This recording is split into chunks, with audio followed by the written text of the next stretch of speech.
A very warm welcome to you all. On quite a rare occasion, we're still getting back into the habit of having in-person lectures, but this is our first in-person lecture this term.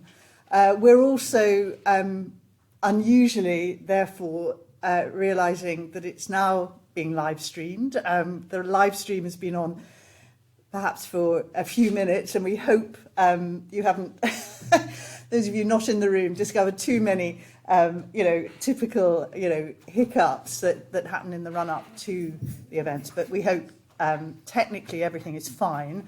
I've been asked to remind those of you who are watching that you can choose either just to have speaker view on Panopto, or you can elect or select the box which shows that you'll see the screen. There will be a PowerPoint.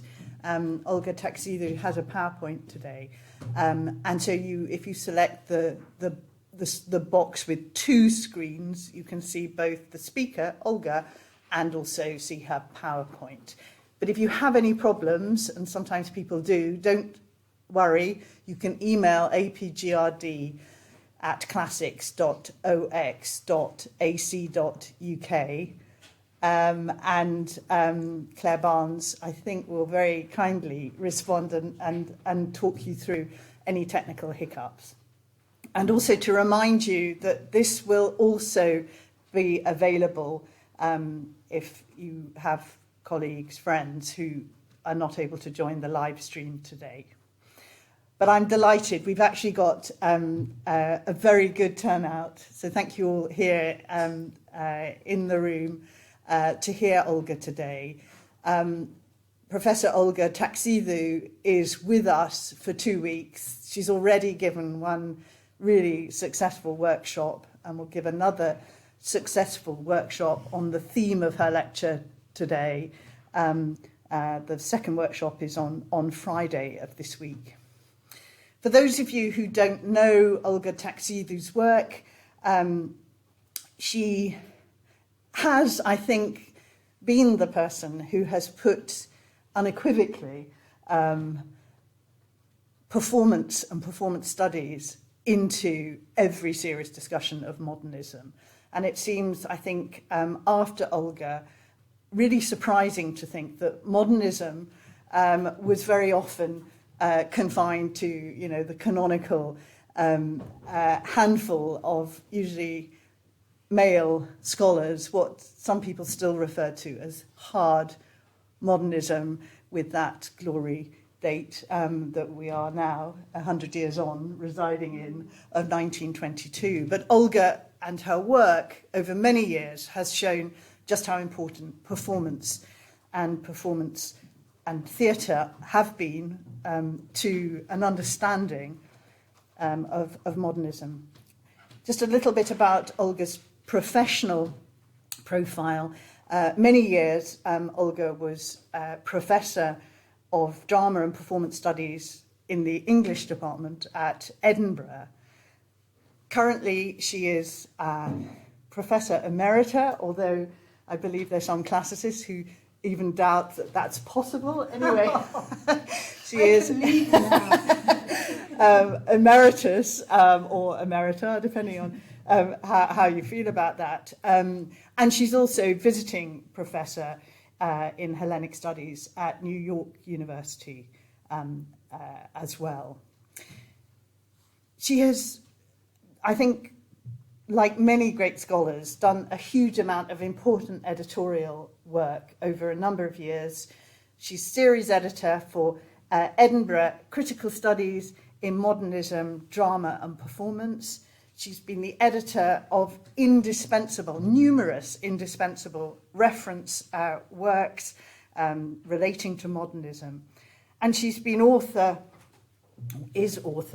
of 3 really major monographs: Tragedy, Modernism and Mourning of 2004. Is that right? 2004? Yeah, which was, although I got to know Olga and her work before 2004, it was absolutely that 2004 publication that meant that those of us in the early stages of what we now see as classical reception studies absolutely recognized that Olga's work was really central to what we also were seeking to do. She, soon after that, in 2007, published Modernism Performance, a wide-ranging study from throughout the first part of the 20th century. And then her most recent study that I have benefited from enormously, Greek Tragedy and Modernist Performance, which, as I said to someone recently, only Olga could have thought about bringing HD into a conversation with Bertolt Brecht. And that conversation with modernist verse poets like W.B. Yeats, HD, and Brecht is really an inspired and really, really important publication. I also need to mention, for those of you who don't know, that Olga is also a writer of creative works. She's written a number of really interesting reworkings of Greek material, not least relating to Medea, but also a revisiting, I understand, very much in the pipeline of the Oresteia. So this is someone, much more than, I can say myself anyway, someone who is regularly, not only in the lecture theatre, speaking about theory, in the rehearsal room, reworking and responding to performers about her own text. She is also someone who is at NYU with her work, working with students and people in the wider creative industries. Today, we are very fortunate to hear rather more, for those of us who was in the workshop, about one of Olga's current projects, and the project is, as you see, Tragic Mothers. So I now hand over to you. Welcome. Thank you. Thank you. Thank you, Fiona. Thank you, Claire, and everyone who's here today. And once again, thank you for all the work you've done on the archive. As I've said many times, you've created a discipline for us and a way of using the archive that's very creative and radical and really a monument to classical learning and performance studies for ages to come. And I'm not saying that ironically, but it is a very significant contribution to the way we understand our work and our practice. Now, as Fiona said, I'm primarily a modernist, but because I work in theatre studies, I can't keep away from Greek tragedy. So my relationship with Greek tragedy is that of an amateur. I am not a professional classicist. So everything that I say today comes, I ask this of you to be generous, comes as an act of love, if you like, in my relationship with the Greek plays. And it's an ongoing dialogue that I've had since I could read, really. And it's something, and every time I approach the plays, I always learn something more. So I would like to start today my talk on motherhood and tragedy. And it is motherhood and tragedy. It isn't so much reading the appearance of mothers in Greek tragedy. It's what perhaps understandings and revisionings of motherhood itself we can gain by engaging with these texts. And I'm going to start with this image by Yanoulis Chalepas, who's a modern Greek sculptor of the 20th century. This is from 1933, and he himself had a very fraught relationship with his own mother, who destroyed a lot of his work. He suffered from mental health problems, was institutionalized. His mother thought that his work was very much the source of his malaise, as it were, and destroyed a number of Medeas before we got to Medea 3 in 1933, when his mother had passed away. What I'd like to read this, maybe offer a reading of this work, and we see there Medea is absolutely poised to perform her deed. Her face looks rather androgynous.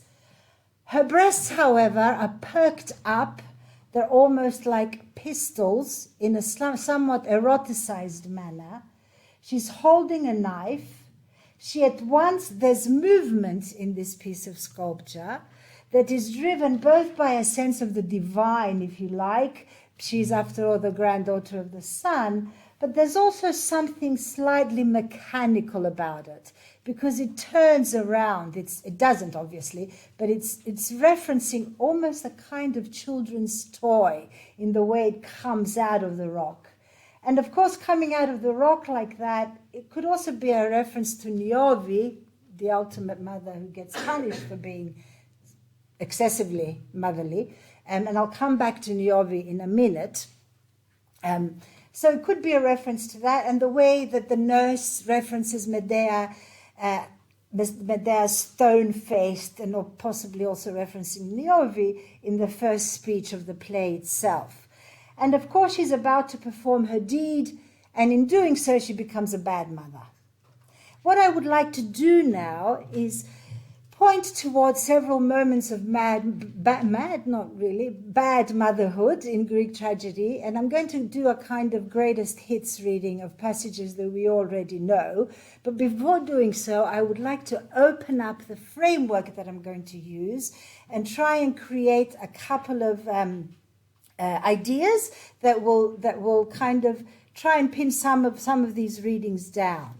So, more often than not, when these mothers turn bad, and I'm going to look at Clytemnestra, Medea, Antigone, and Agave, hopefully towards the end, when they turn bad, something is happening in the way that motherhood itself is being constructed, that we have an opening up of a gap between motherhood as something natural and motherhood as a kind of institution, as a political historical force. So we have a kind of dialogue going on between what we would call motherhood and what possibly we might call natality, discourses of natality, in the way that Hannah Arendt understands the term, as a kind of life force, as what drives us, that isn't necessarily related to the reproductive function of the female body, but it is essential. It's like the life force, or what Deleuze will call immanence later, following on from Spinoza, right?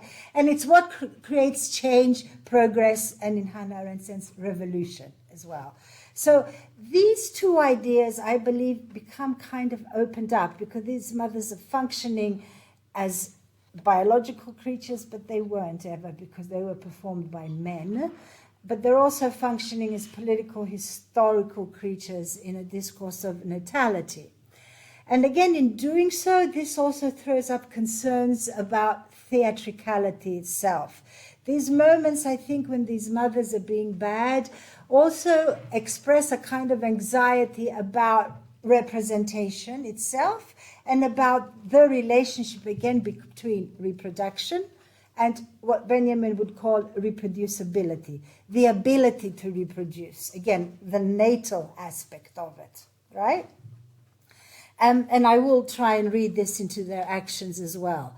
When they do this, more often than not, and actually this is a bit like the theater as well, always different and always the same. The ability to reinvent itself, to create life anew, but always having this attachment to the real as well. So usually when these mothers do this, sometimes their actions have been read as frenzy or, pathos or madness or Dionysian frenzy. But there's always a rationale, there's always a reason to their actions. And that reason sometimes turns them into philosophers. There's an analysis usually, and I will read this into their actions in a minute, of what they're doing. They have a self-awareness. They also have a self-awareness of the function of theatre, and they instrumentalize theatre itself when they're performing, I believe, these bad deeds.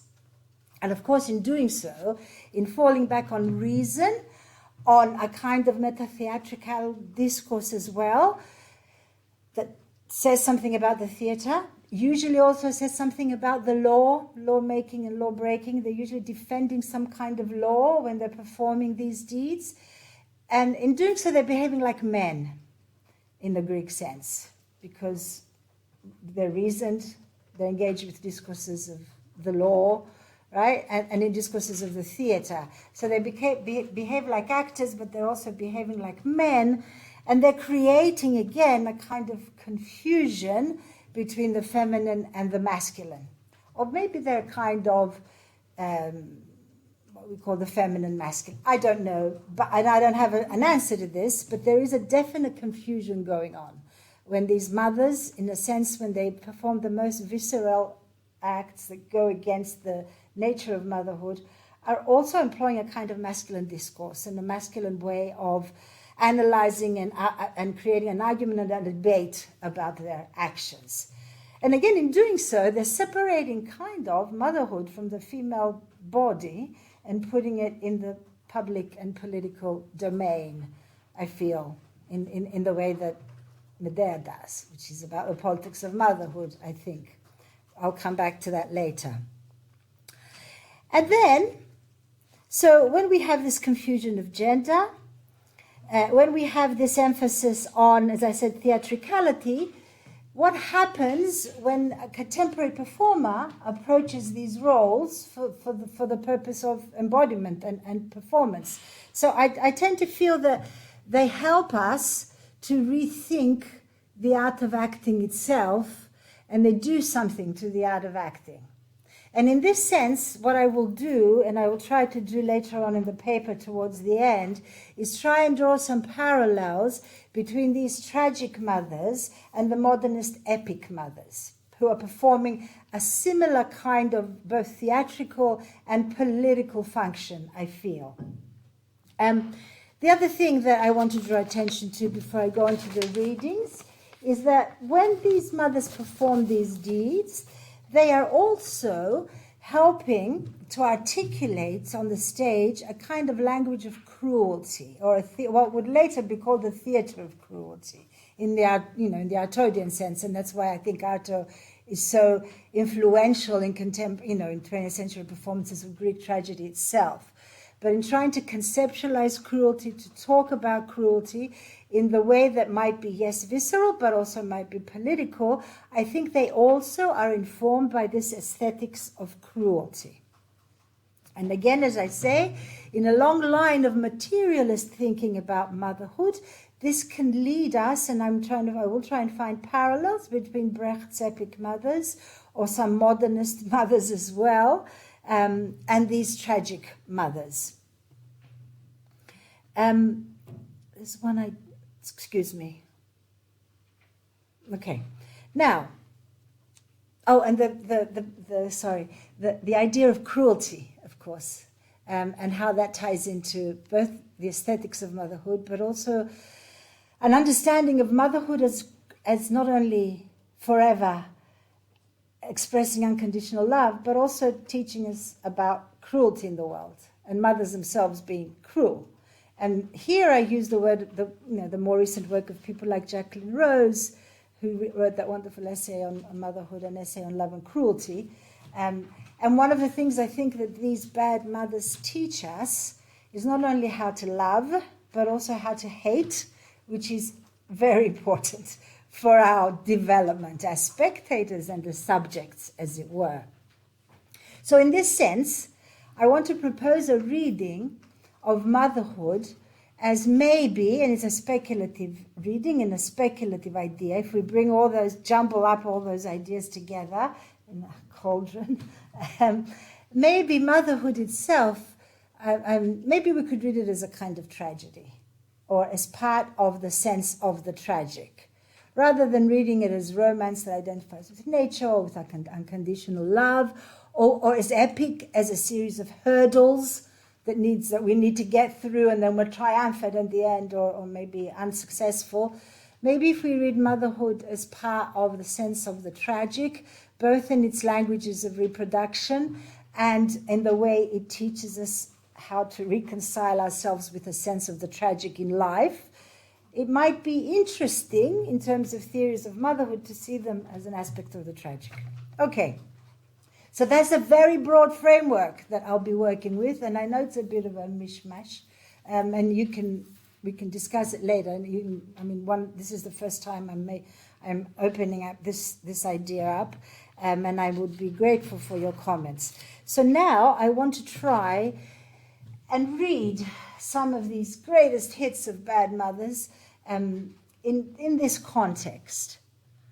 First of all, I'll read this quotation by Elisa Marber, which is it's a theory book about motherhood. And she says the figure of the mother tends to be both excluded from the realm of representation on the grounds that she is natural and simultaneously inscribed into representational practices, as they are the very name of that which cannot be represented. In other words, the mother is often the philosophical name given to that which cannot be thought philosophically. Likewise, although giving birth is depicted as the epitome of a purely natural act, the very act of childbearing, labor, has also been obliquely recognized as the first defining instance of human work. As such, the maternal function implicitly haunts the figure of work itself, and even the use of the word labor is interesting.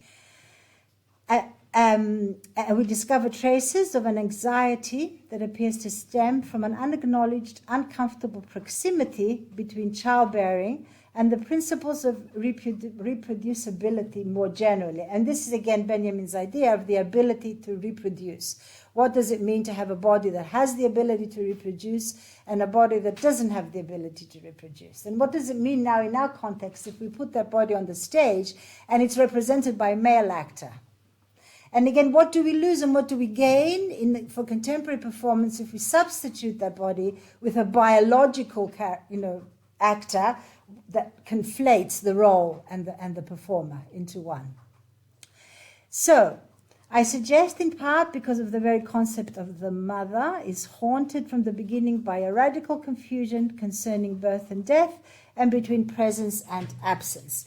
Again, I feel that the theatre is one of the places where this presence is very visible, is enacted, and is kind of experimented with.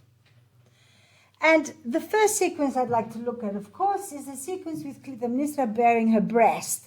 We did the workshop on this the other week, and I wasn't allowed to bring the actual papier-mâché breast, which we have in Fiona's office. So she says, as we know, "Stop there, my son. Now feel restraint, my child. Before this breast of mine, where often drowsily with toothless gums you used to suck at the nutritious milk. What should I do now, Pylades? Should I hold back, striking my own mother dead?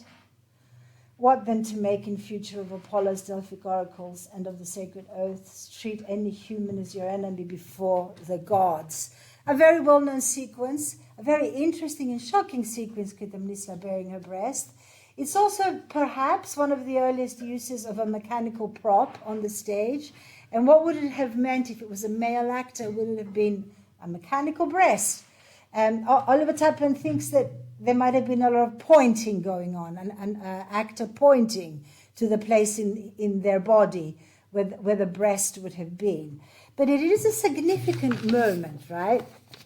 And what is she doing here by bearing her breast? And many classicists have written about this in many insightful and articulate ways, the way that image of the bare breast can bring together ideas of trophy, nurture, eleos, supplication, penthos, mourning, and of course eros, sex, right? It is a very confusing image and a very complex image. Perhaps an image that is so ambivalent that can be portrayed better through an artificial means and trope rather than through the bare breast of a biological female actress. That's my view. I think we discussed this in the workshop the other day as well, where we had a picture from the dream sequence of an actual breast. So what do we gain and what do we lose if we substitute the artificiality of this scene with a biological breast, right? So in her moment of dread, she is acting out a kind of motherhood, isn't she?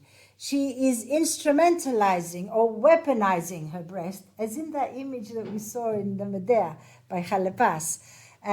she's weaponizing it really for herself, not in supplication, not in mourning, unless she's mourning herself somehow, and she's performing a kind of act of mourning for herself. I'm not sure about that. But she's also, again, opening up motherhood. She's isn't seeing it necessarily as a natural act. Also, we know about the nurse. Maybe the nurse also fed Orestes. We have the scene before that with the nurse. So we're not sure if she actually nurtured him. And in the dream sequence that we see earlier, which preempts this with the snake, right, that Orestes interprets as himself, then we have the blood and the milk clotted together. It's a very uncomfortable scene between nurture and blood cycles. Are they menstrual cycles? Is it the cycle of revenge? But that mixture of blood and milk is a very unsettling one. She doesn't refer to it here. And it's interesting about that prophetic, perhaps, dream sequence that Orestes interprets. He takes it upon himself, and he becomes an interpreter himself, and says, I am going to be that serpent. However, we don't have an interpretation from Clytemnestra, and we don't have an interpretation from the chorus either. We don't even have a narration of the dream by her. It's through the chorus, so it's constantly mediated and framed by other versions. And there are many ways in which that snake could be read as well, as a pharmacon. Is she the scapegoat? Is he the scapegoat? We don't know. But the other thing, of course, that she might be doing in opening up motherhood this way and using it this way, she might be confusing Orestes deliberately, perhaps, so he can strike her. Because Orestes is stuck in that moment, and it's the one moment of doubt that will later identify him with Hamlet, etc. Shall I do it? I'm damned if I do, I'm damned if I don't. She's opening up that moment for him, and he's literally physically there. Shall I identify with the breast of the mother, or the mother function, as it were, which I have to, in order transition from nurture to culture, right? I have to turn the milk-giving breast into an eroticized object, or shall I identify with Apollo and Pilates? And he's stuck in that moment.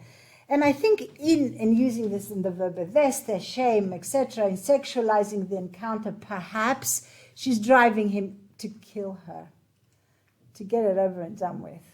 I feel she's literally using her breast as in what we would call a transitional object. She's helping him make his decision, and then he stabs her. So maybe she's being a good mother, after all, in facilitating him in his dilemma, in resolving his dilemma. Not necessarily consciously, but very viscerally. I mean, that kind of confusion is usually response in violence, usually results in some kind of violence. So he stabs her in the neck, I think, right, with a knife. So that's Clytemnestra. And I talk too much, there's more. Oh, here are some nice mechanical breasts separated from the female body. This is the book I quoted earlier, and of course it's the fabulous Louise Bourgeois. And here's another one, another Louise Bourgeois. They're both on covers about mothers, where the eyes and the breast are conflated. And one of the most famous images that I'm sure you know of from the Oresteia is Francis Bacon's triptych, which is fantastic. And here you have, look at these breasts. Are they on a male body? Perhaps. It's a very visceral image where we have images of the snake, the red carpet, and it's a triptych like an icon. So it's about sacrifice as well. And he says he was haunted by this, and he was interested in the violence of Aeschylus, of course. I think it's one of the most interesting visual renditions of the Oresteia that I have seen, at least. Right? So those are maybe this idea of motherhood is easier to portray in the visual arts that are static rather than the performing arts. But I think an aesthetic that's influenced by this reading of Clytemnestra would be interesting for acting. Now, this is Antigone, And it is the moment again where she's a bad mother, because she says, I wouldn't do this for a child, because I can always have another child. Right? We know this sequence. I'm running out of time, so I'm not going to read it all. Because if children I was mother to or husband there, lay there dead and rotting, I would not have taken on this labour again. This is Oliver Taplin's translation. Now, sometimes this is read as a piece that appears later. Oliver Taplin says it might be an interpolation by an actor, which is interesting as a reading, right? It kind of takes Antigone down a notch as an absolute heroine, because this is not very nice, what she says here. It's the piece that Goethe didn't like, etc.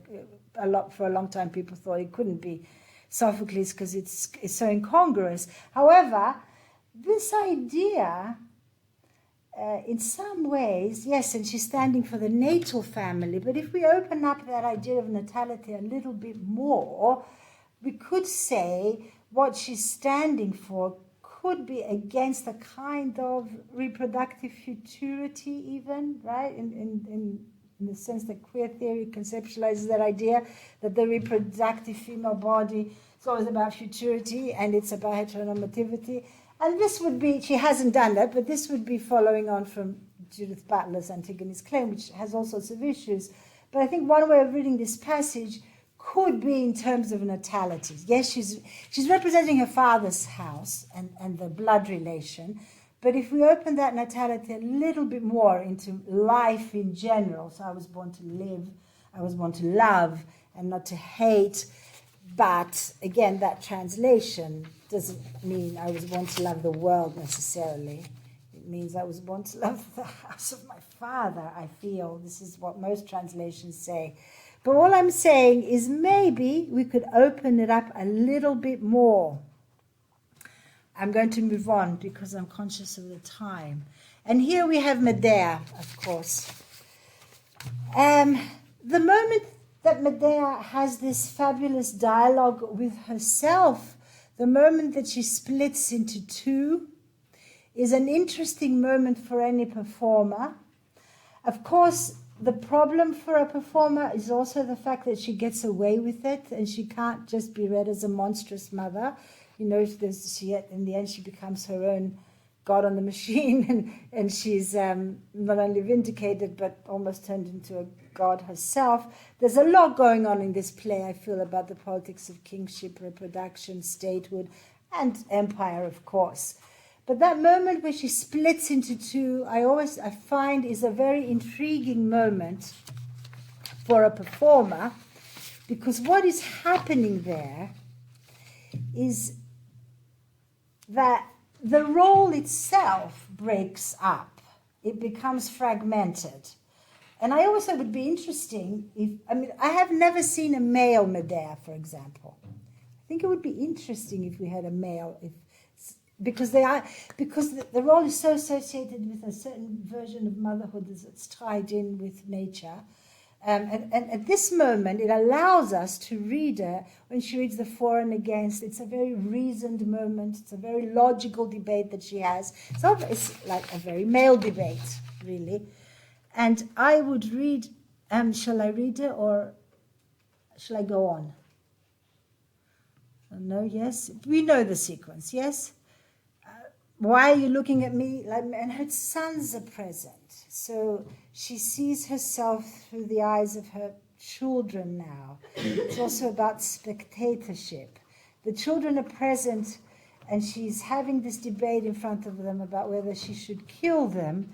The boys stay on stage, but stop, what's wrong with me? There's a lot of yes, but, what shall I do? I must endure. It is mere cowardice to even let such feeble words into my mind. So go, children, go inside. But they don't. No, she changes her mind. By the avenging demons of the world below, I swear there is no way that I shall leave my boys among the enemies so they can treat them with atrocity. And then at the end, she has this, towards the end, your lovely touch, your silken skin, and such sweet children's breath. So again, that attachment to her breast as well. It's almost as if she's breastfeeding them again. when she has the smell of them as babies. And she turns into a nurturing biological mother, where the umbilical cord is still very strong, as it were. But then again, it's going to break and she's going to kill them. So she knows it's wrong. She clearly knows it's wrong, and it hurts her deeply, but she still does it. I think what we have there is what Christopher Gill, and we've spoken about this before, calls the divided self. And this notion of personhood that Gill reads into Greek tragedy, I found very useful, and I found a lot of parallels with this epic understanding of personhood. So the subjective individual conception of personhood, the individual is unique, unitary, and autonomous. If you remember, the chorus calls Antigone autonomous, and this is not a good thing. It's an accusation, really, because to be autonomous means that your existence is not contingent, it's not social, it's not political, right? But the objective participant conception is what he proposes. Human acting on the basis of reason rather than conscious acts of will, participation in interpersonal and communal roles, reflective debate, action guiding discourse, reason ruled, being human as participation in other kinds of being, such as animal and divine. This is very interesting about how that contingency works in the Greek sense of this objective participant. And as we know, Medea especially is connected to the divine. And we can say that motherhood is something that connects us both to the animal world and to the divine world. And in between is a theatrical world. That's what I'm trying to get at. Okay. So, and he calls this an exemplary gesture. And he says, my claim is that although these figures have sometimes been treated as social outsiders, like Medea, as marginal figures, their ethical stance is that of people who are deeply committed to the norms of governing interpersonal relationships in their communities. What is sometimes taken as acts or statements of radical self-assertion or individualism are better understood as exemplary gestures. I would say that this exemplary gesture is very close to what Brecht calls a gestus. When we have a certain pose or a certain action, it's a performative action which expresses a social and political attitude as distinct from a subjective or unconscious motivation. And this is where I'm beginning to see parallels between these tragic mothers and these epic mothers. Okay. Now, this is just a little bridge to get onto the modernist mothers. This is the Mabu Mind's production of Medea, which was based on my adaptation. But I wanted to show you this installation in the back, which looks a little bit like Mother Courage's wagon. And she actually carried it around as well. So that's the parallel I want to draw. Now, the modernist mothers. This is from Walter Benjamin's A Family Drama in the Epic Theatre. It's his review of Brecht's The Mother, right? And this is the parallel I want to draw between these mothers, these tragic mothers that open up motherhood as an institution, right? So it asks itself, can the family be dismantled so its components can be socially refunctioned? These components are not so much the members of the family themselves as their relationships with one another. The question raised by Brecht's play is, can this social function become a revolutionary one, and how?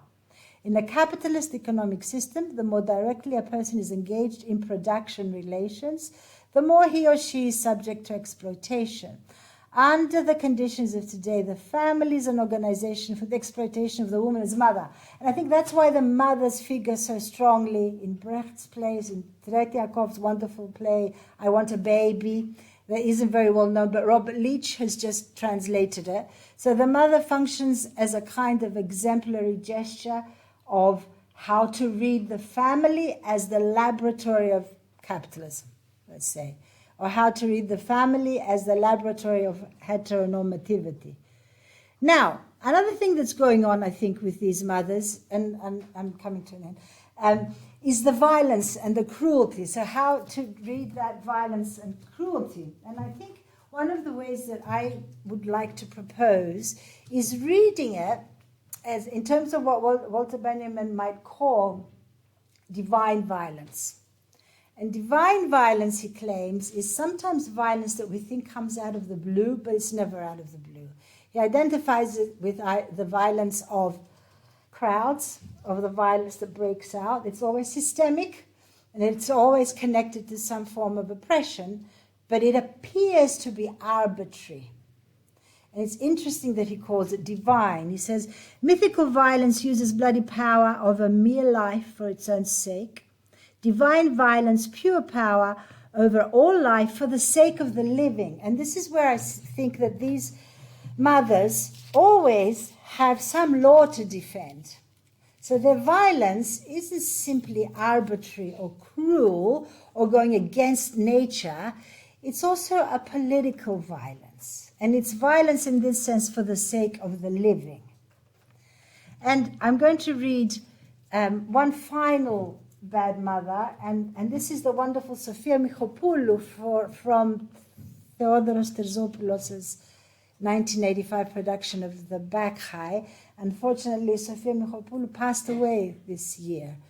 And this was a very important production in the reception of the Bacchae, in that fusion of Brechtian and Artodian aesthetics that Terzopoulos embodies and enacts, etc. But I want to read that moment and try and draw some kind of a link between the breast as prop, the prop of the breast, as it were, as a transitional object, and the mask as prop that's being enacted here, and also mediated through a bad mother. So in her attempt to remember her son, Agave also has to physically put him back together again, perhaps enacting that the opposite of to forget, in theatrical terms, is also to dismember and remember. So while she's trying to identify and have this horrific anagnorisis, and the whole section is a meta-theatrical commentary on that very significant convention, her father is carrying the limbs of Pentheus, and she's trying to put it all back together again. So, I mean, it only works in English, dismember and remember, and it's completely arbitrary, but it's nice. Also what we have here is a kind of epiphany, or that would later be the Visio Dei. The return of Dionysus onto the stage has allowed for the unmediated encounter with the god, but also for the encounter with the face of the mother. However, this has led to violence and sacrifice, of course, the violence and the sacrifice of Pentheus. The severed head of Pentheus, held up high by Agave and covering her own face, proposes a reading of that head as a mask. And would it have been a mask? Would it have been a head? I don't know. But you have an almost unmediated encounter between the face of the mother, which that's part of the issue that Elisa Maba mentioned earlier, because we can't see her when we're born. So holding that head up high by Agave, covering her own face, proposes a reading of that head as a mask. In turn, we are asked to read this unmediated, raw, and severed head through the conventions of theatricality. And this is where theatre steps in, as it were.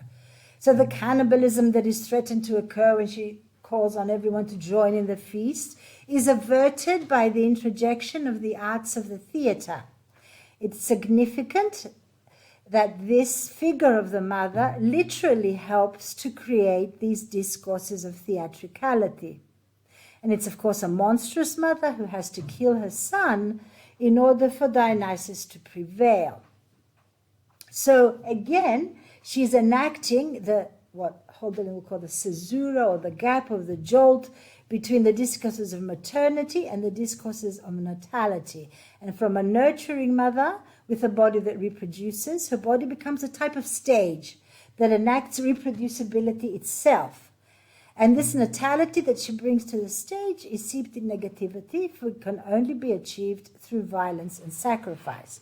So in some ways, and this whole play, it has been read many times and in philosophical contexts as a comment on theatre and spectatorship itself, shows us metaphorically and possibly literally as well, the death of tragedy, but also the birth of tragedy and the condition of the possibility of theatricality and the creation of the mask through the function of the mother. Do you see what I mean? So it's interesting, the link that I want to make between the breast as a transitional object and the mask and the head of Pentheus here as a kind of transitional object allowing the possibility of theatre itself to occur. In many of the brilliant ways that this fantastic play has been read to be about the birth of tragedy. Yes? So what do we gain and what do we lose in trying to read motherhood this way as a kind of tragedy? So of course what's lost is that identification of the body of the mother with nature, the monumentalization of motherhood, but also perhaps the constant attack and the constant attempt to contain that body and control it. And it's interesting that when Medea talks about, and all these women talk about the labor of birth, it's in warlike terms, like 3 times I'd go to battle rather than give birth. And that idea of the female body as battleground, so from Medea to Barbara Kruger, and your body is a battleground, right? There's an interesting line there in the way the female body, when it's identified, especially with motherhood, it becomes this constant battleground. So maybe that will go. I don't know if it's a good thing or a bad thing. There's also another discourse that I haven't developed, and I want to at some point, is that the anxiety about reproduction and about male reproduction that we have in Greek tragedy, if only we could have children without women, that we have in Medea, that we have in Hippolytus, that we have in Creusa, that anxiety, but also utopian thing, to separate reproduction from the female body, I think is very interesting. We confuse masculinity and femininity in doing this, in opening up this gap between natality and motherhood. Masculinity and femininity become kind of confused, and I don't know if that's a good thing or a bad thing, especially in today's world where we do have technologies. That's where the idea of the mechanical is very interesting. We do have technologies of reproduction that disassociate birth from the female body. So again, these tragic mothers can be seen in some ways as even preempting and pre-echoing this kind of thinking about disassociating birth from the biological female body. And if we don't want to view motherhood solely as an institution, because it's too institutional, I would suggest another way of maybe looking at these tragic mothers, and that's maybe in terms of what Raymond Williams would call a structure of feeling, where we have both notions of affect, which relate to the theatrical event in terms of spectatorship, but we also have ideas of structure, and those two that come in socio-political contexts. And the other thing that Raymond Williams says about the idea of the structure of feeling, that it's always in a state of undoing. It's always in a state of dissolution. And it's interesting because I think these tragic mothers are always in a state of dissolution as well. And it's always pre-echoing or preempting something new. So in this way, I think that the sense of the tragic might be constitutive of motherhood itself, and then vice versa, motherhood might be one of the structural elements of what we understand as tragic form. I think I'll stop here. Thank you.